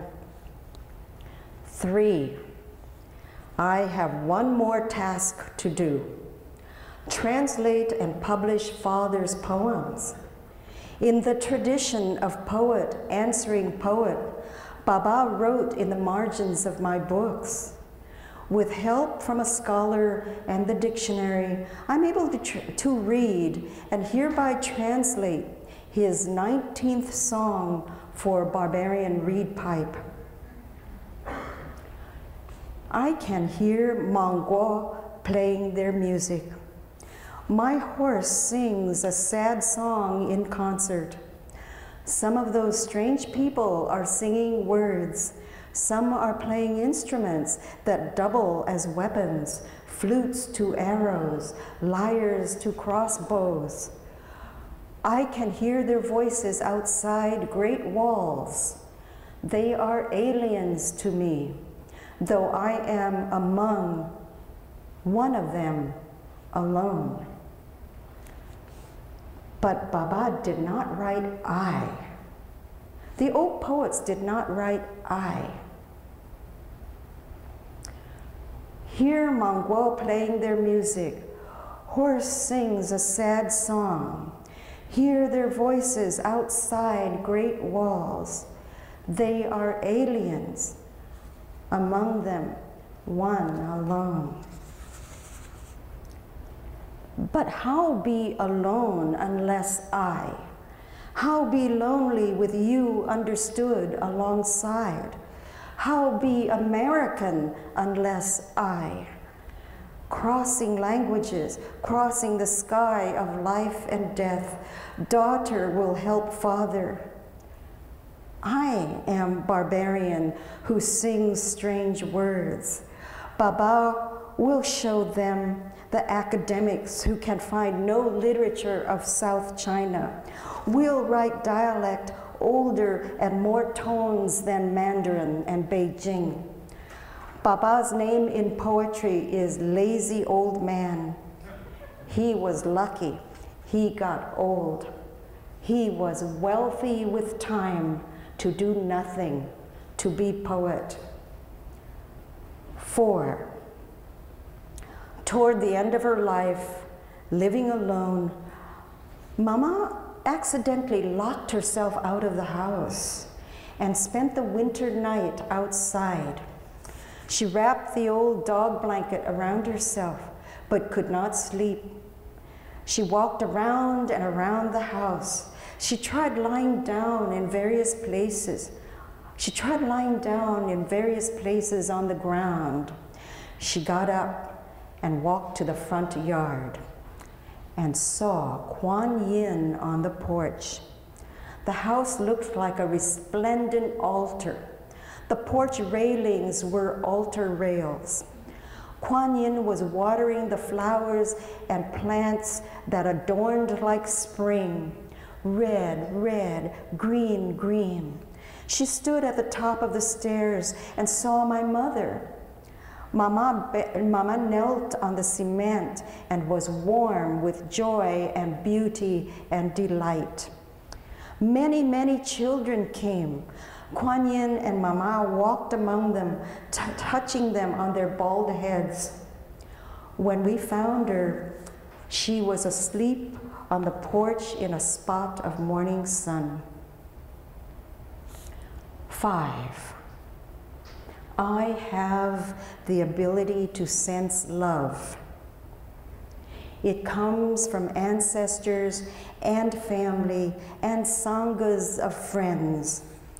I am able to feel love from afar and ages ago. 6. Learn the patience to listen to music. Music arranges time. Can't hurry listening. I resolve to dance the Memorial Day Carnival in the Mission when I am 70. Oh, I turned 70 and I did it. Okay, so I can check one. I can check one off this list. 7, I will have free time. I have never had free time. I will have time to give away.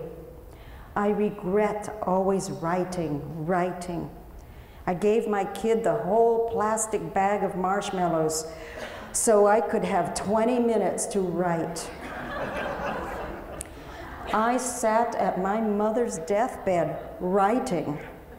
I did swab her mouth with water and feel her pliant tongue enjoy water, then harden and die. Before I had language, before I had stories, I wanted to write. That desire is going away. I've said what I have to say. I'll stop and look at things I had called distractions. Become reader of the world, no more writer of it. Surely world lives on without me having to mind it. A surprise world. When I complete this sentence, I shall begin taking my sweet time to love the moment-to-moment beauty of everything, everyone. Now.